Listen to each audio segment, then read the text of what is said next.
Are we being priced out of gaming? With the news that PlayStation are phasing out physical media by 2028, the depressing price point of the Steam machine and price rises across the console market thanks to Ramageddon, it's easy to despair.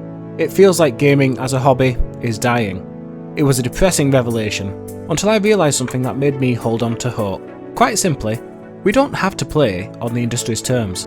The industry right now is basically asking us to buy incredibly overpriced hardware.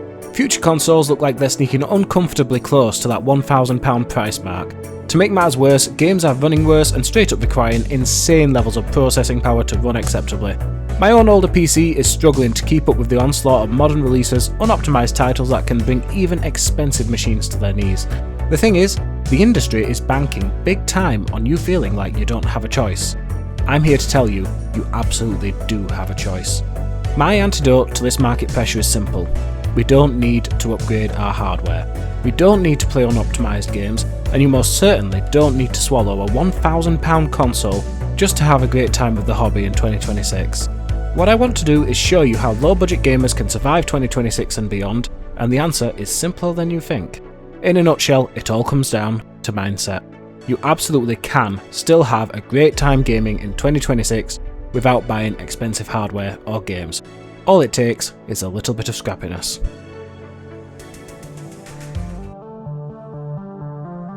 For most PC gamers, our Steam libraries are over a decade old. We also have GOG games that are DRM-free and dozens of other titles as well. Chances are by now you have a library of hundreds of games, and often those titles are among some of the greatest video games ever made. I'm talking the likes of BioShock, Half-Life 2, Halo, Doom, Skyrim, true Titanic legends. These games stand the test of time far better than anything that the games industry has released in the last half a decade. The best way to resist the market's push to newer, unoptimised titles, the ones that need a nuclear supercomputer to run, is simply not to play those titles. I know it's tempting to want to play the newest amazing blockbuster, but quite frankly, it's very rare these days that anything justifies that eye-watering £70 price tag. Instead, why not just look back at your old gaming backlog and pick out something you bought in a Steam sale from years ago but never got around to playing? I could spend all my life playing only what's in my Steam library already and still find a new experience every day. Some of the best times in gaming are just waiting in your Steam library, waiting to be played. And better yet, being older games, they can run on practically anything. Remember how little it actually took for games to make you happy when you were a kid? My first ever video gaming setup was a Sega Mega Drive on a laundry machine with a wooden dining chair in front of it. It was ugly, impractical and terrible for my back, but it got the job done. Nowadays, I have an IKEA desk with 2 monitors, a fully functional PC, and a mechanical keyboard with a wireless mouse. Just saying, it could be a whole lot worse. The point I'm trying to make here is, I've experienced gaming at the absolute bare minimum, and I don't remember thinking it was a terrible experience. All I remember was being wide-eyed, amazed at blue hedgehogs running through green hills and wholly immersed in an incredible gaming world. So when the gaming industry prices me out with those insane price hikes on the consoles, claiming I'm falling behind if I don't spend £1,000 on a new console, well, I'm still leagues ahead of where I started in those Mega Drive days. That's why I'm so relaxed about all of this. If I could lose myself for hundreds of hours with a Mega Drive balanced on a washing machine, I'm pretty sure I can survive another few years with a perfectly good gaming PC while the industry sorts itself out. That's the key realisation. Great gaming doesn't require the bleeding edge, no matter the decade. It means you don't need to buy new hardware just to have a great time, and it means you absolutely can still access modern, quality titles at a fraction of the cost. Even if you're not a PC gamer, take the PS4 as an example. Some of the best games ever made are available on that hardware. You can get a PS4 for less than £100 easily. And that opens up access to genuinely incredible games, like Horizon Zero Dawn, Metal Gear Solid 5, Uncharted 4, Fallout 4, Shadow of Mordor, Doom 2016. These all can easily be found for under £5 a piece. And even better, while it's easy to assume that older hardware means worse graphics, when you really look at it, PS4 games don't really look all that outdated in 2026. For many of them, I genuinely believe they wouldn't be out of place releasing today. We benefit greatly from the fact that developers in this generation really were at the top of their game in terms of visual trickery. They achieved breathtaking graphics and realism before ray tracing was a reflected twinkle in Nvidia's eye. Take one look at Batman Arkham Knight and tell me it doesn't look amazing.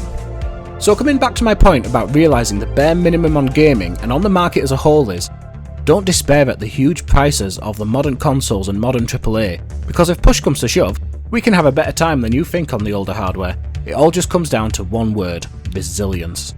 We may be priced out of buying the new stuff, but old hardware still exists and it's damn good for the price point.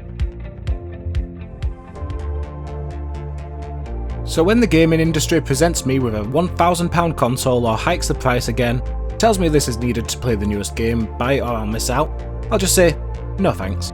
And then I boot up Skyrim again for another 150 hour playthrough. Perhaps I'll jump into Bioshock again, or better yet, play a new amazing indie title that gives thousands of hours of pure joy for less than the cost of a coffee. And critically, all of this doesn't need new hardware, so I don't need to buy the new stuff. The core conflict, however, shows where the real power is.